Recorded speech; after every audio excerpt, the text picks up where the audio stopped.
Sandris, you faced a lot of good arm wrestlers of late, and you've looked very impressive in those outings. Some people out there may feel like this is a very big step up for you in competition, but I think some people felt like Matt Mask was a big step up in competition for you, and we saw what happened there. Where's your confidence at? How do you feel coming into this match, mate? Obviously, coming from a year like that, feel pretty good. It doesn't really matter who's in front of me. Is it like a well-established arm wrestler or someone new? Like, I always believe in myself, what I can do, and this has been a dream of mine for a long time. Since I started training and doing this sport to the highest level, I always wanted to be the best. I wanted to win, like novice class, amateur, done all that, and just kept going, and kept stepping like one step up every time. And yeah, now I'm here facing the reigning heavyweight champion of the world. Do you still consider him as an essential step for you to see yourself as the Arm Wars champion? Obviously you have that title now, but we know that Devon never lost that title, and I know the respect you've got for the man. You've told me, and you've just explained yourself, it's been a dream. Many events we've been to, you've spoken about how high regard you hold him in. How do you sort of see this in terms of your progression and your step to consider yourself as the champion? Is it something you feel you need, you want, or do you think he's here and he needs to earn it back from you? Like, it's kind of funny because, like, I beat that guy, like, everyone's still like, oh, maybe he's not that good, like who else I need to beat, you know? So if it's Devon, no, there's nobody. There's nobody. It's just me and you. I truly believe that. I look at the class, and you're the only choice. You are the guy. This is it. It's you and me for the #1 spot at 115. That's the way I see it. In my opinion, I think you'd beat Prudnick. I think you would. I think that you are a real 115-pound person, 115 kilo person. Kilos. Right? And I think that this is going to be a class that you are relevant in for a long time. So for me to pull you now, I'm happy to do it. You are 28? 28, yes. 29 this summer. 28, and I'm 47. So we're basically 20 years apart. I believe when I was 28, you were ahead of me. I believe that. But these last 20 years, I've not been resting. I'm probably much better now than I was when I was 28. I was the Arm Wars champion around when I was 30 to 33. 33 was 2008. So 5 more years. So I know that you still have a lot of growth in you. I know that you do. And I'm actually excited to get to pull you now, you know. And I'll tell you, if I beat you, I'm sure we will see each other again. For sure. But if you beat me, I'm done. Now, just picking up on a point that you made a moment ago, in your sort of initial run through of the match and how you see this thing, Devon, let's talk a little bit about risk and reward. Is it fair to say that there's an equal measure of risk and reward, or do you think it's very imbalanced? And we'll throw a few perspectives out there. We'll start with you, Devon. Many people have said for a number of years, falsely and inaccurately, I believe, that you were not prepared to pull the best of Europe. And yet, we saw you face Levan Saganashvili. We've seen you face Yevgeny Prudnick. And now, you're about to face the reigning WAF world champion. Oh, it's just humorous what some people will say. Throughout my entire career, I've chased 2 things: either the highest prize or the greatest champion. You know, there's allegations that I wasn't in Europe. Meanwhile, we had the top prizes that the world had to offer in North America.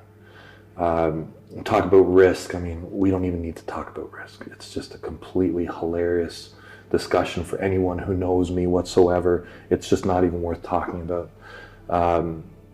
This match, to me, it's about dominating the 115 kilo category. It's about dominating the heavyweight division. This category, to me, is a beautiful division, especially in today's world of arm wrestling. It is the last place for pound arm wrestling to exist for the big athletes. You need skill, you need strength. It is the last step before going into a different part of the sport. I view Sandris as a very worthy opponent, one that I want to add to my legacy. That's why I'm here. I'm here to get a win. I'm not here for a prize. I'm here because he's the WAF champion, which means a lot to me. That title is a very meaningful title. Yeah. I recognize him as a champion now and in the future. I believe he is just stepping into his period of dominance, and it'll be good to pull him now. I'm gonna really beat you, I'm pretty sure. I hope you will. I think I will, right? It's good that you think that way. I mean, do you think you're gonna beat me? Yes. Do you really do? I do. And chances, though. Weapons and lanes to beat you. Really? Yeah. Because now, like, I mean, I sometimes, like, before I get to a match, you know, I worry and stuff. But when I see you, I'm gonna beat you. Everyone thought that way. No. And where they are now, they are. No, they don't all think that way. No. I think they did. I don't think your shoulder can beat me, and I don't think your hand can beat me. I think I will beat you everywhere. When I see you now, I think that. I'm sorry. That's okay. That's okay. Like, Yeah. I think that too, but Do you really? you can think what you want. Yeah. Do you really think that? I think so. Oh, that's great. That's great. Okay, even in the strap? It's not gonna be easy. No, it won't be easy, but it's inevitable. Yeah. Where does SANDRIS SEDIS feature in terms of the level of difficulty? You've talked a lot about arm wrestling having progressed in recent times. Yeah. Is SANDRIS a reflection of it? Yes. I believe Sandris is that, and I'll have the full answer, obviously, after the match. But I do believe that the level has risen. We'll find out. I think that in terms of versatility, he's even with any of the athletes. He's close. He's definitely in that discussion. But I believe that I'm superior to all those athletes. So I think that this will be another guy. But yes, Sandris is on this level. Yeah. SANDRIS, you spoke a moment ago about lanes, opportunities, areas to defeat Devon. And you spoke earlier about the fact that you've studied him, watched him. Where do you see his biggest areas of weakness? Where do you see lanes to be attacked?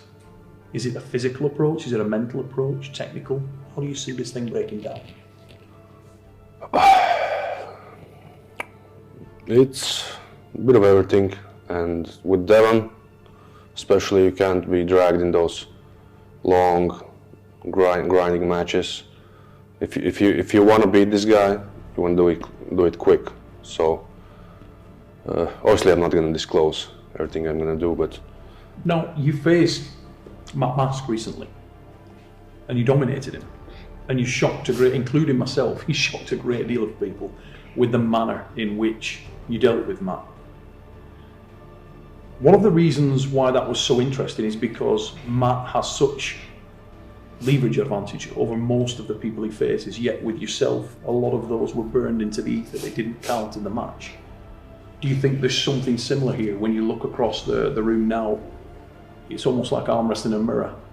You've got a guy who's tall, rangy, long, brave. Do you have things that this man doesn't have? yeah, with Matt, like Matt has the one good lane, and if you take it away from him, like the match is done basically. And if you take in the endurance aspect as well, that was from that point of view, that was an easy match. But with Devon, it's a little bit difficult because this man doesn't get tired. Like, I've never seen him gas out. So it will be definitely challenge to beat this man. And yeah, I see a good deal of myself as well. When I look how Devon pulls, like, I see some similarities in my game as well. Do you think that this will be a learning experience for you? Have you added new dimensions to how you're going to have to approach this man, knowing that he's going to look for the kings? Yeah, sure. In Latvia, we like have a couple of guys that can pull that off, and it's not easy to beat those guys. But I also have some things that go well against the kings, like flop wrist press. I want to come back to you, Dylan. We've spoken many, many times about the fact that you're happy to take the match wherever it has to go to get the win. Is there any part of you that wants to really throw the clock back to the man that was here in 2008, 2009, 2010, where your game was much more orthodox? Is there anything in you that wants to do that? Do you want to show that element of your game, test yourself there? No, I don't care at all. Those thoughts don't cross my mind at all.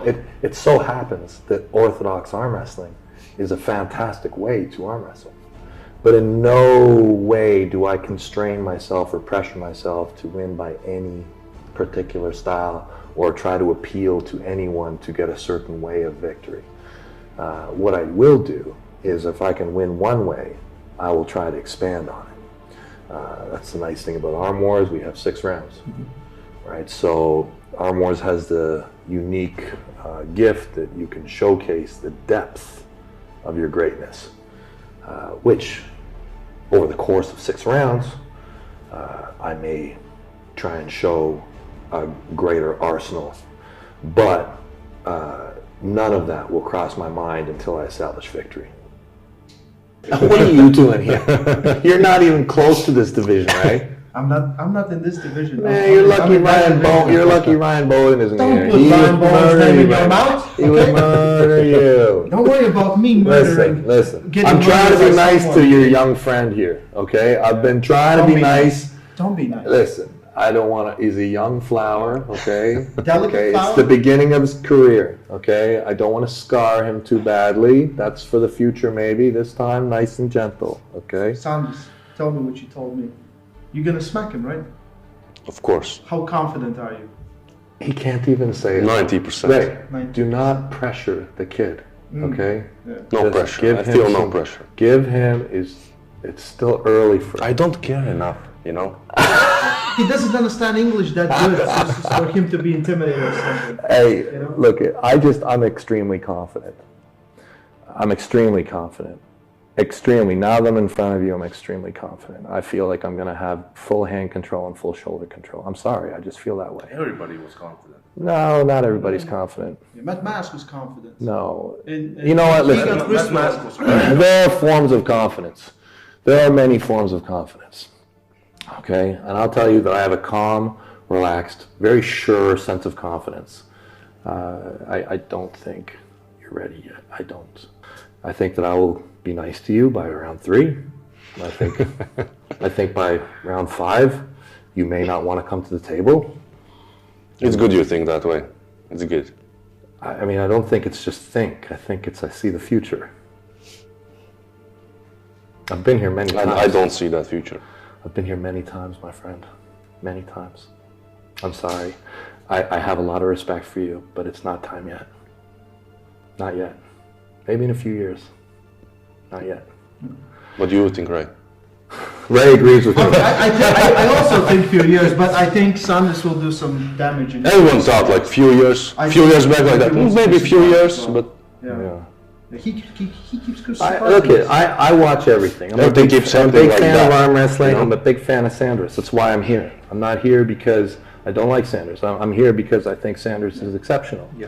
That's why I'm here. I just don't think You wanted the match, let's be honest. Yeah, I mean, no, you I said that's did. the guy. I've said it. I said that I have to face you next. Particularly when he won the WAF. I remember the conversation. He won the WAF.